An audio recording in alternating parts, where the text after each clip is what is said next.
Welcome to TXOGA Talks, where energy meets insight. The purpose of this podcast is to provide you with a candid conversation about our energy needs, our energy security, and your energy future. Texas oil and natural gas have made our nation the world's energy leader, constantly innovating and investing to fuel the economy, protect the environment, and power the world. This industry is fast-paced, high-tech, and essential to improving modern life. And we're here to talk about it. You're listening to TXOGA Talks, where energy meets insight.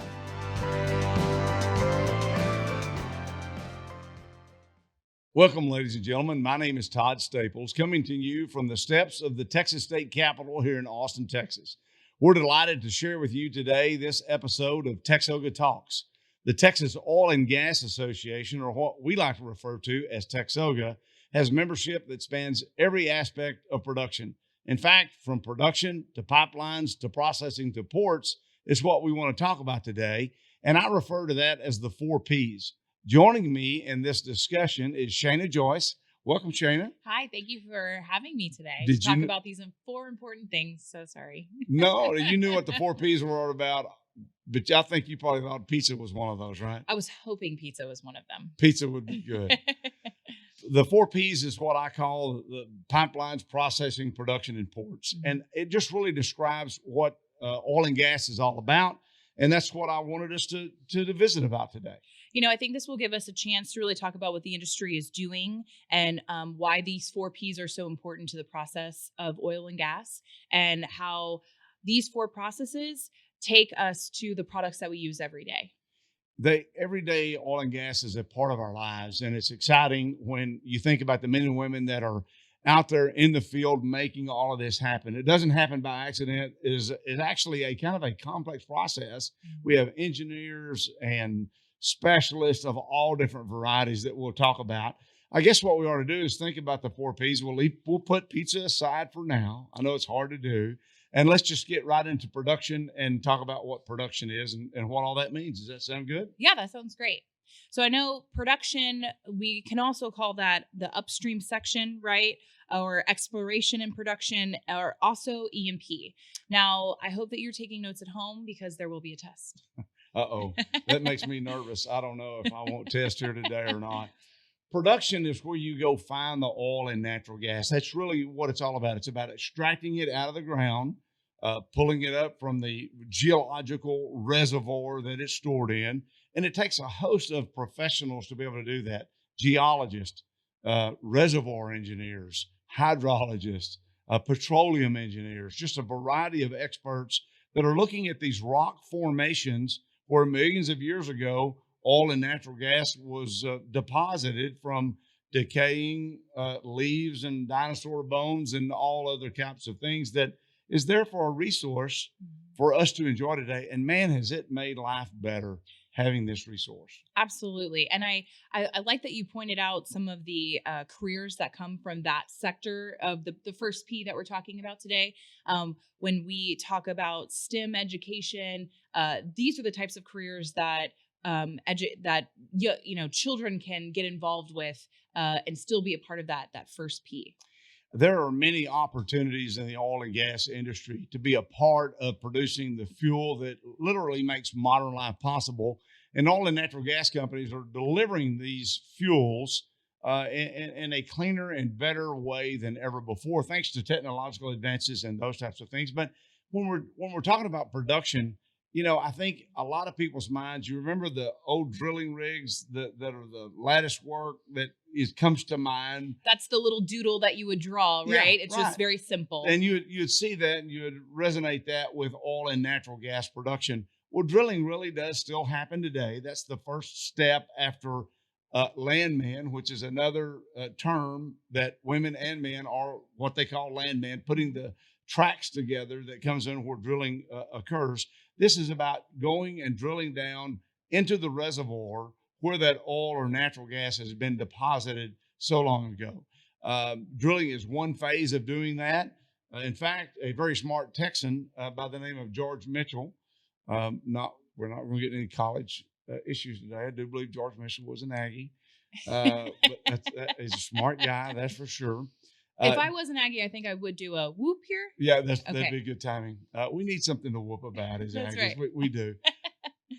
So George Mitchell actually took the thing that's been done forever, the drilling vertically, but he started drilling horizontally, going through rock formations horizontally rather than into a reservoir. And he combined with that a practice known as hydraulic fracturing.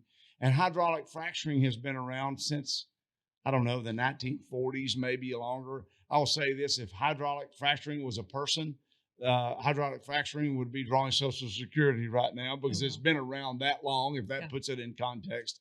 But George Mitchell combined hydraulic fracturing with horizontal drilling, and that's why Texas is producing so much oil and natural gas today. It's really been a game changer. Absolutely. And I know that Daniel Yergin, who is an oil industry expert and historian and analyst, says that the fracking technique is is the most important and biggest energy innovation of this century. Isn't that and Daniel Yergin's a smart guy, so he really thinks thoughtfully through on the history of oil and gas and what that implies for the future. And that's amazing that he commented on that work that was done so long ago. And a lot of people have refined it. I mean, it's amazing to me when you think about drilling. We're drilling far fewer wells today. There are far fewer rigs today, I will say, than there was even a year ago. And it's because of this technological advancement that is occurring.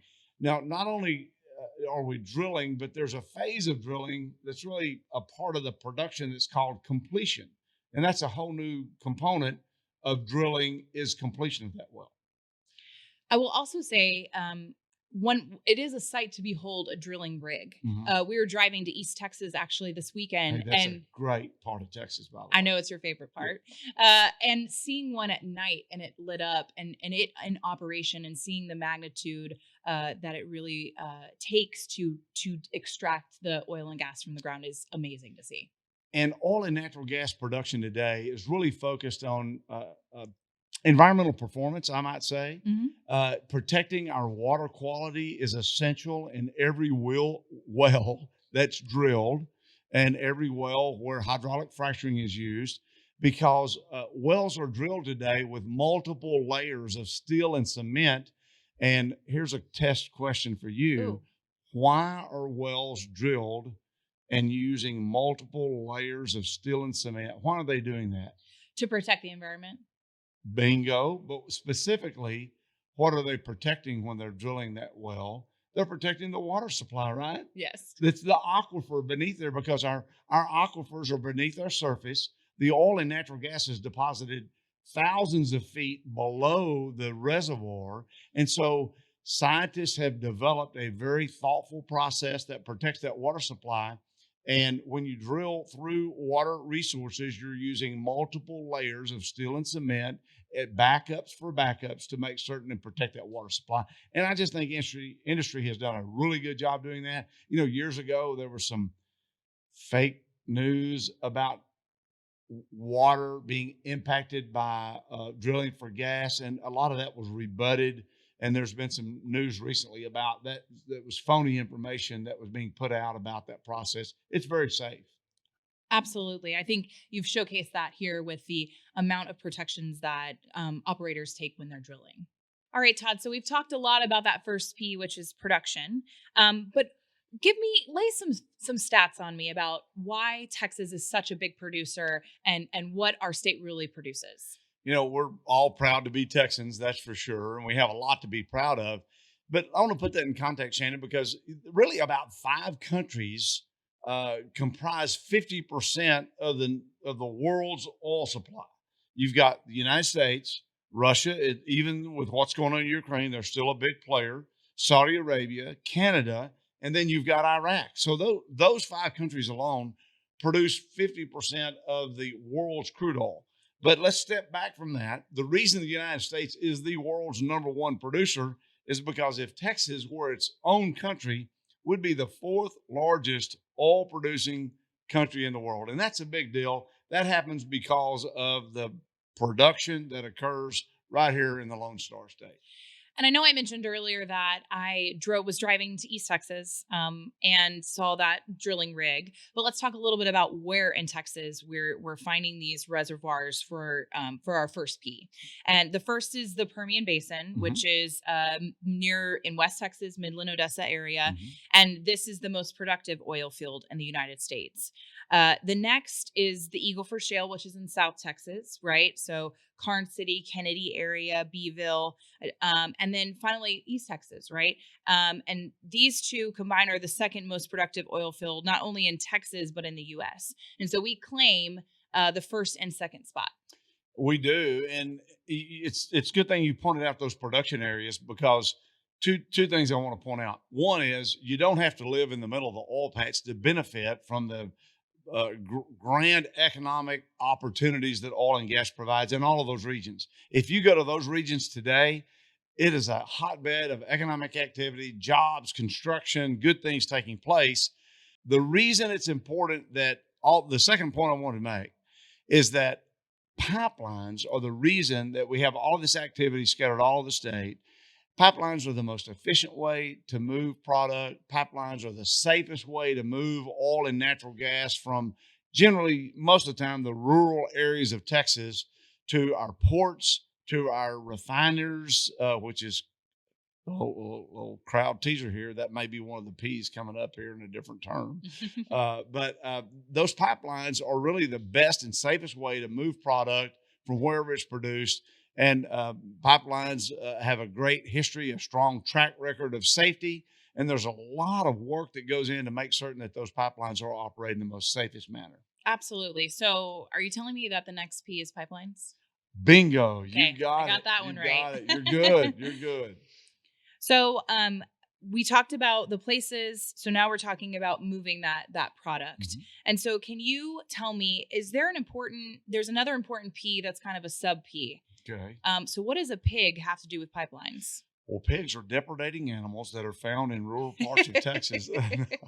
No, that's a different kind of pig. Yeah. I think the pig that you're talking about is a pipeline inspection gauge. Mm-hmm. Years ago, they were able to develop a process where a pipeline inspection gauge, goes through the pipeline to detect any problems that might be observed.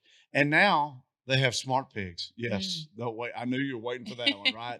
Smart pigs now are constantly giving feedback to the operators of the pipeline, which are monitored 24/7. They've got great control rooms. It looks like the Starship Enterprise in some of those places with all the computer monitors where they're actually monitoring what goes along.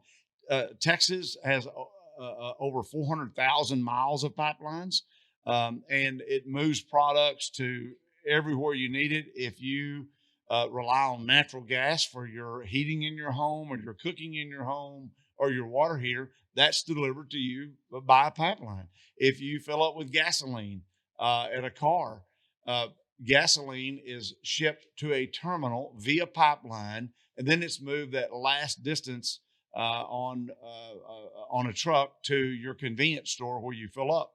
Shana, can you imagine how many more trucks we would have on the roads today if it weren't for pipelines? I don't think it would help any of our construction or our congestion issues, excuse me, especially here in Austin. I'll tell you this, I was in your car and I saw a couple of seats for little people, and that would make a long drive even longer for those kids if you were Absolutely. behind a bunch more trucks. And Austin Bergstrom Airport just had a pipeline built Yes. that took thousands of trucks a day off the road and delivering jet fuel to Austin Bergstrom. That's right. It showcases how big our state is and how fast we're growing here. People are moving here from other states.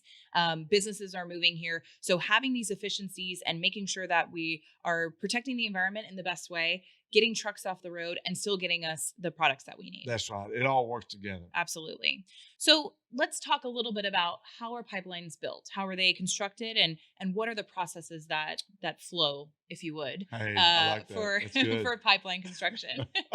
You thought about that all, getting prepared for this. I was working on it. You're good. No, that's good. That just came out spontaneously. That was good. Pipelines are an important part of oil and natural gas, and in Texas, there's several different kind of pipelines.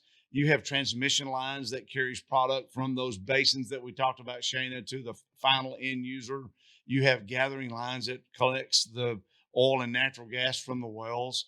You have two different types of pipelines from a broader scale. You have interstate, which may originate in Texas, but goes to another state or other multiple states. As a matter of fact, the Colonial Pipeline carries gasoline to the whole Northeast. They couldn't get around.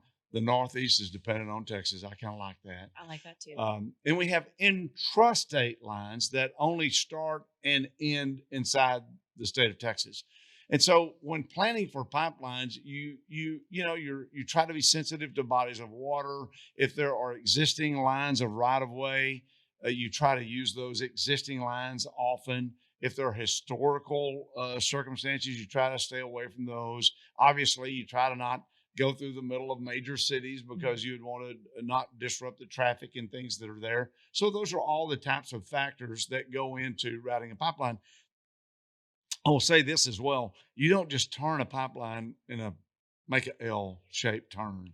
You have to really be thoughtful in that planning. And so if there's one obstacle, you have to kind of work around that, and it affects a lot of different areas, you might say. Absolutely. And Texas private property rights are king, right? And I know that's an important issue that you have intimate knowledge on. And so let's talk a little bit about landowners' rights and the processes that how do they get involved in the process? That's a great point to bring up because property rights are very important in Texas. They're protected by the Texas Constitution, and property rights are also protected by the United States Constitution, as they should be. Absolutely. As a former active real estate broker and real estate appraiser, I worked with a lot of landowners. I've been in agriculture my entire life as well, and landowners very much protect their rights to private property as well they should. And the process is designed constitutionally to protect landowners, to make certain that if negotiations, and that's always the first effort, is that negotiating with landowners for what's a fair price for their property. And the Constitution requires it to be just compensation. And so there's a process of local landowners. If there is a concern that the offer is not what it should be, there's a process that guides that and that is established in statute to protect those landowners. And there are multiple ways to do that, but protecting the rights of property owners is the right way to do it. You know, we have to build roads in Texas. We have to build power lines, broadband, internet. We all have to live with that. All of that requires gaining an easement on private property to be able to move that sewer and water lines, those kinds of things. We wouldn't have society today if we didn't have a provision that allowed to build these projects. If an agreement cannot be reached, then there are protections in statute and constitutionally to make certain that landowners are dealt with fairly. And that's very few times is actually condemnation exercise, the process of eminent domain. It's used pretty infrequently in most instances. And I know that under the Attorney General's office, they have a landowner's bill of rights, and so that's a really good resource for landowners when it comes to understanding the eminent domain process or understanding the process of progress in our state. That's an important tool for landowners to have as well at their disposal. Yeah, it is. The Attorney General Handbook. There are other publications that are beneficial to landowners as well that could be used in that process. You know, safety is so important in the development of pipelines. Pipelines are operated safely. We encourage landowners of either your home or a big ranch to dial 811, call before you dig. We think that's important. Pipelines have to be buried a minimum of 36 inches beneath the topsoil. And so some of them go deeper for different instances, but there's a lot of safety factors that go into play here. You know, I'm really glad you mentioned the burial of pipelines because 3 feet underground means natural insulation in my mind. Yep. And I just wanted to clear that up, that pipelines don't freeze. That's right. Pipelines do not freeze. That product flows. Yeah. There are other choke points along the way that might interfere with the movement of product, but pipelines are really the best way and the safest way. And if you get on Texas highways, you want to remove as many trucks as you can. so that you can have, less congestion to have to deal with. So you talked a little bit about the careers that we had for production, Mhm. for the production P. So what are some careers for this pipeline P? Well, pipelines actually have the same. They have landmen that would negotiate with landowners. They have engineers that design the pipelines. They have a whole legal department that makes certain that it's done fairly and that Mhm. landowners are treated appropriately. There's a constant effort on the oversight that we talked about. So there's many different areas. And hey, guess what? Pipelines pay taxes too, and so communities benefit when pipelines go through their communities. There's a lot of money that's generated from pipelines. So I think we've talked a little bit about this, but pipelines are essential for Texas growth as we continue to be a booming state. Absolutely. And I didn't mention what I learned how to do as a green hand in FFA back in the day, and that's welding for Oh, pipelines. That's kind of there a you big go. thing. I missed that one, right? And boy, that was the low hanging fruit. Actually, my dad taught me how to weld on the farm beforehand, but FFA advanced as well. So welders really make good money. I'll also say that a lot of our companies that TXOGA represents actually put money into education for those types of programs too, where you have these special schools where kids go to high school, but also you learn these essential skills like welding and an electrician and things like that. So then they can get the certifications that they need to get right into these high paying jobs. That's right. Lamar University is one of those, and you could start naming them. I probably Hmm. shouldn't have started because I'll be in trouble now that I didn't name them all. That's right. But I just thought about that because they developed a new class and a new program for management, and so it's a lot of good things happening in Texas. Absolutely. One quick thing that I want to finish on for this P before we go to the next is that Texoga actually has a landowner handbook on our website. It's a Pipelines 101 resource where you can learn more about these fun buzzwords like pigs. You have an access to a copy of the Landowner Bill of Rights and lots of really commonly asked questions that maybe we didn't cover here today. So you can find that at texoga.org/pipelines101. That's good. That's a good handbook. I've looked at that, and I think you really did a lot of good work there, and that every landowner should get a copy of that because from the oil and gas industry, we want landowners fully informed, Absolutely. and it's better for everyone when that's the case. Absolutely. So, Todd, I think you hinted at this earlier, but I think we've made it to our third P. We have indeed, and the third P refers to processing.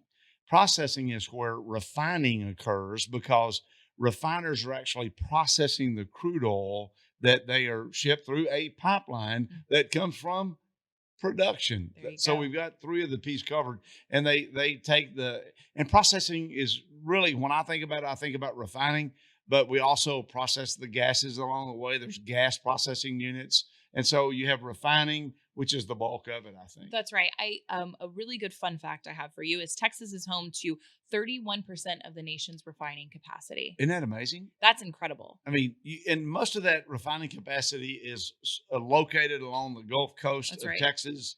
We have some in East Texas as well, and there's different refiners scattered around the state, which is so important because guess what they're doing at those refineries? They're making gasoline, That's they're right. making diesel, they're making jet fuel, we mentioned a little bit Mhm. earlier, and they're making all the fuels products that we use on a daily basis that makes modern life possible today.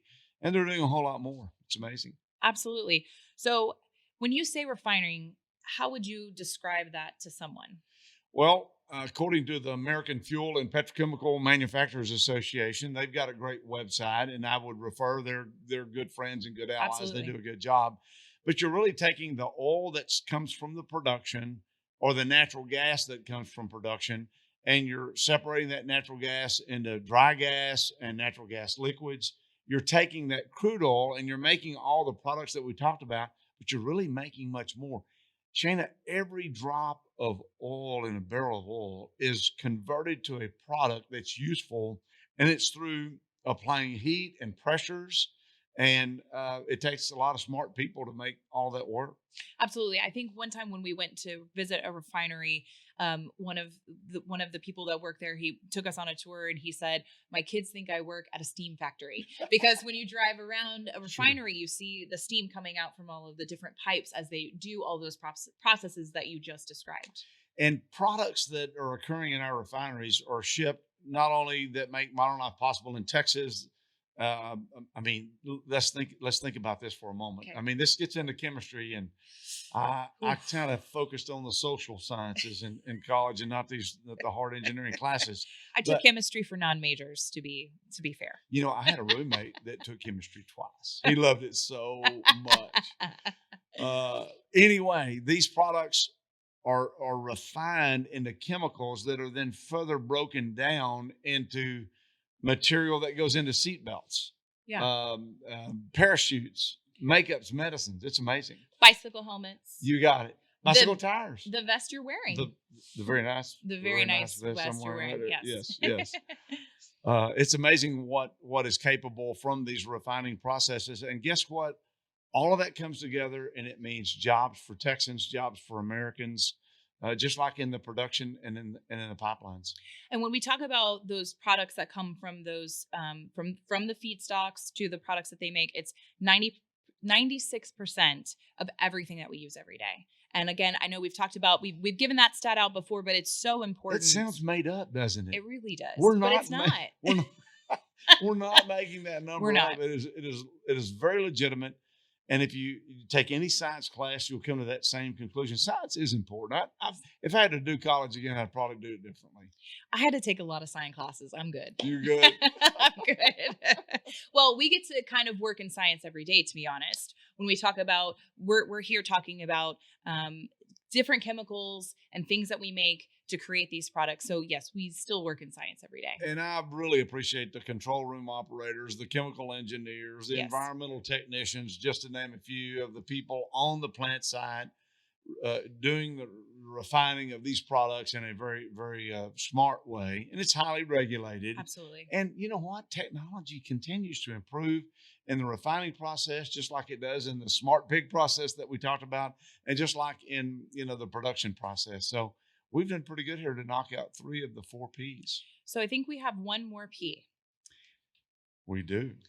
Our 4th and final P is, drumroll, ports. Ports. And people may not think about ports immediately with oil and natural gas, but our ports play an important role because it's kind of like, somebody had an ice cream commercial here. We eat all we can and we sell the rest. Literally, the world is lined up at the doorstep of Texas in energy need to receive the products that are being produced in the field, that are being transmitted by our pipelines, and then that are being processed at our refining capacities because they need LNG, they need crude oil shipped around the world, they need refining products. And we're talking about our allies. We're talking about people with real energy need that are lined up literally at the doorstep of Texas for our products. That's right. When we talk a lot in our country about energy security, this is exactly what we're talking about when we say that phrase. I'll also say we produce 31 BCF a day of natural gas. Of just marketed natural gas. That's right. And so part of that is exported through our ports. And again, it's because we consume all that people want to buy. It's real easy. It's a lot easier to buy it locally if you're buying something than go across the world to get it. So Texans buy all they need. And then we have a great amount of infrastructure that's built out to distribute that product domestically and then to be the friends and allies that we need to be across the globe. It's exciting when you think about the role in energy security and what that leads to national security to countries around the globe. And I think there's been a different shift in demand when we talk about global politics and the things that have happened over the last couple of years. And now countries in Europe and Asia continue to have that need for liquefied natural gas. That's right. And we have more LNG export facilities that are being built literally today as we speak, right here in the Lone Star State. We've got ports like Houston and Corpus Christi, Brownsville, Port Arthur, Freeport. I mean, we could go on. Texas City. We've got, absolutely. We're very blessed with coastline. We're blessed with production. We've got production. We've got pipelines. We've got processing, and we have ports that brings it all together. And we're energy independent, Shana, I think is a fair term to say today. We still import some products that just make sense to get it from somewhere else, just like our foods and wines that sometimes are imported. You know, we import different products, we import apparels, but the good thing about oil and gas, we're a net exporter of oil and gas, thanks to our ports, thanks to the role that the men and women on our ports play. That brings it all together. That makes the 4 Ps possible. Absolutely. So, Todd, I think that covers the 4 Ps: production, pipelines, processing, ports. You got it. And why are multiple layers of steel and cement used in the drilling process? To protect water You infrastructure. got it. There we go. All right. There you go. go.